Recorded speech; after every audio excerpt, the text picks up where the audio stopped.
In April 2025, Anthony Albanese called the White House, expecting what 70 years of alliance should guarantee, an exemption.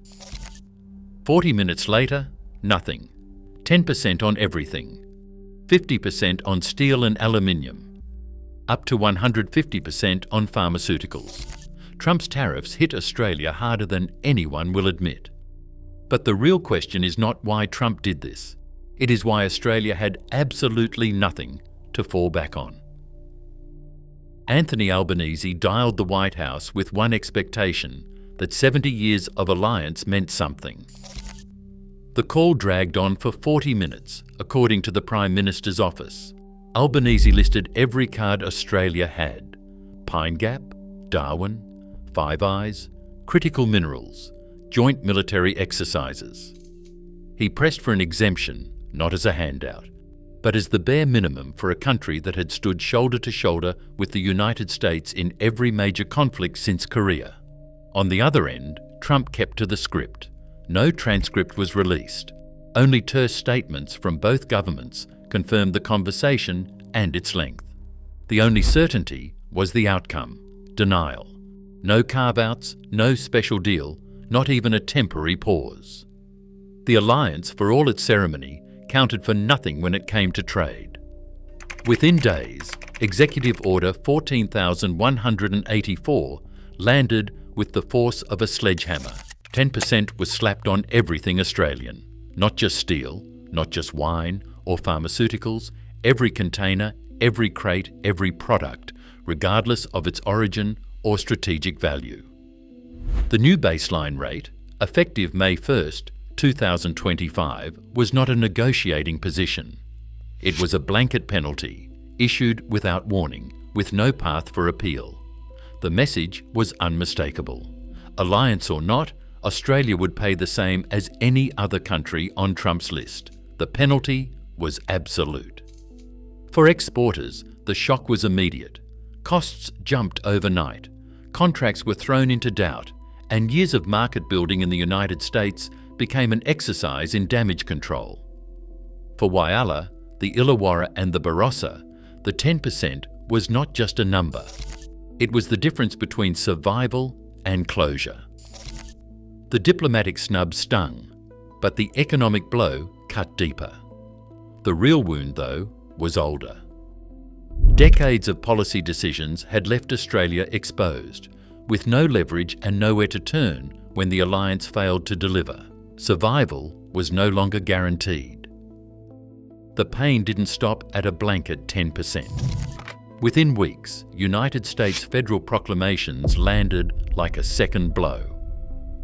Steel and aluminium from Australia now faced a 50% duty at the border, effective July 1st, 2025. Not a typo. Half the value of every tonne, sheet or ingot gone in a single swipe. These weren't just numbers on a spreadsheet. For Whyalla and the Illawarra, the new rate meant orders evaporated overnight. Contracts that survived the baseline hike were now dead on arrival. Treasury's own modelling showed steel output collapsing by 8%, with hundreds of jobs on the line. But metals weren't the end of it. Australian wine, already battered by China's trade war, was next in the firing line. The United States Trade Representative announced a formal review with a targeted surcharge on the table. There was no final number, only the warning that Barossa and Margaret River exporters should brace for another price hike. For small family vineyards, the uncertainty alone was enough to freeze investment and force layoffs. Then came the pharmaceutical threat. Internal United States policy papers floated punitive duties as high as 150% on selected Australian medicines. That would wipe out any hope of competing in the American market. Even without a formal proclamation, the warning sent shockwaves through an industry already running on thin margins. Allies expect shields in a storm. Australia got a bill. Why weren't there any defences left? The answer isn't in Washington. It's in decades of decisions that left the country exposed, with no buffers, no leverage, and no way to soften the blow. In September 1975, Australia's signature appeared beneath the Lima Declaration, an international pledge to open markets and lower protective tariffs.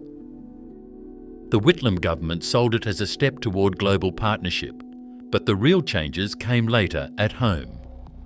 Treasury white papers from the late 70s and early 80s mapped a future where protection was out, efficiency was in, and Australian factories would stand or fall on the open market.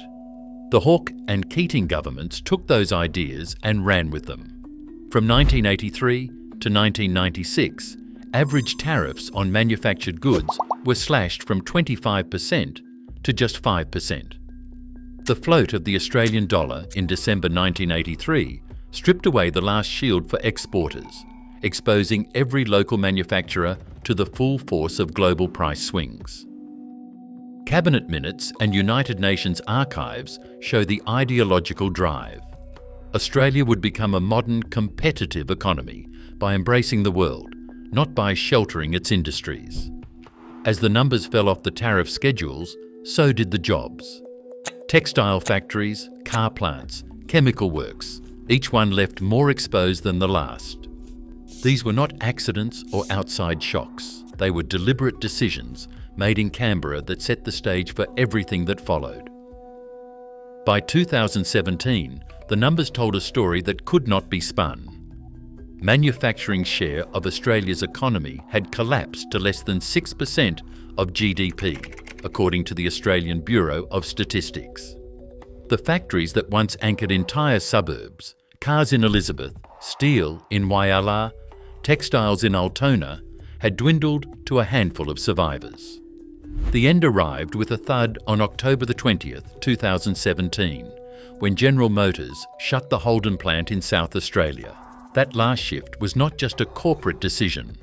For the workers on the line, it was the final act in a slow-motion demolition that began decades earlier, when Canberra decided that open markets and global competition would lift all boats.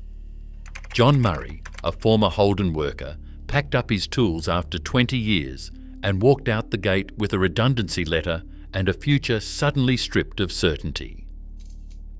His story was not unique. Across the country, the same pattern played out.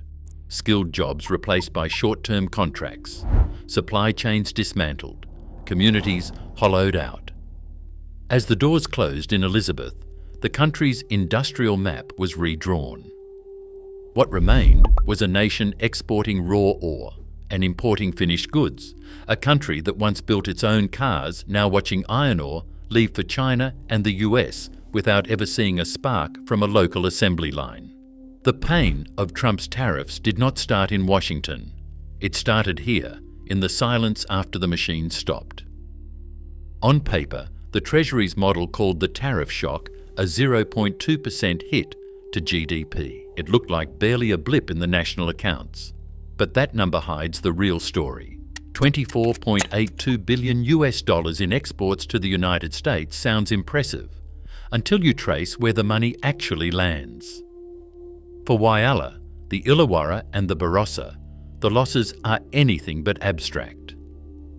In Whyalla, steel contracts worth 150 million Australian dollars vanished almost overnight. The Illawarra's aluminium sector faced 200 million Australian dollars in losses, a black hole that wiped out years of hard-won progress. The Barossa's wine growers, already battered by China's trade war, braced for a 45 million Australian dollar shortfall as American buyers pulled back. State-level export figures show the pain is concentrated, not spread. A few regional economies take the full force of a national policy failure. Treasury's own numbers confirm it. Most of the headline GDP loss is packed into a handful of postcodes, not Canberra or Sydney. The Comtrade data and regional studies all point the same way. What looks survivable for the country is devastating for the towns that still make things. The so-called resilience is a statistical illusion. For workers and small exporters, the exposure is total, and the safety net is threadbare. While Australian manufacturers scramble for survival, the United States is celebrating a revival. The US Commerce Department's latest releases boast 3 million tonnes of new steel capacity and a 12% jump in domestic auto production for 2026. These numbers are fueled by a $4 billion federal incentive scheme. Washington is pouring money into factory floors, reshoring jobs that once left for cheaper shores. Meanwhile, Australian firms are left to fight for scraps. The government response, a $50 million grant package and $1 billion in zero-interest loans, sounds impressive until you see the scale of the damage. The grants average just $250,000 per company. The loans, capped at $10 million per project, cannot touch the real cost of upgrading battered plants or building new supply chains. Treasury's own figures admit the gap. $5 billion more would be needed just to bring Australian manufacturing up to a level where it could compete, let alone thrive. The contrast is impossible to ignore. America is protecting its industries with cash and policy muscle. Australia, once a builder of cars, steel and machinery, is now left with stopgap aid. And a hard question: accept permanent vulnerability, or finally invest in a future that does not depend on the kindness or the tariffs of others. Today, Australia's alliance counted for nothing. The phone line went dead. Decades of bipartisan policy left manufacturing at less than 6% of gross domestic product, while the United States now fights to reclaim what we dismantled.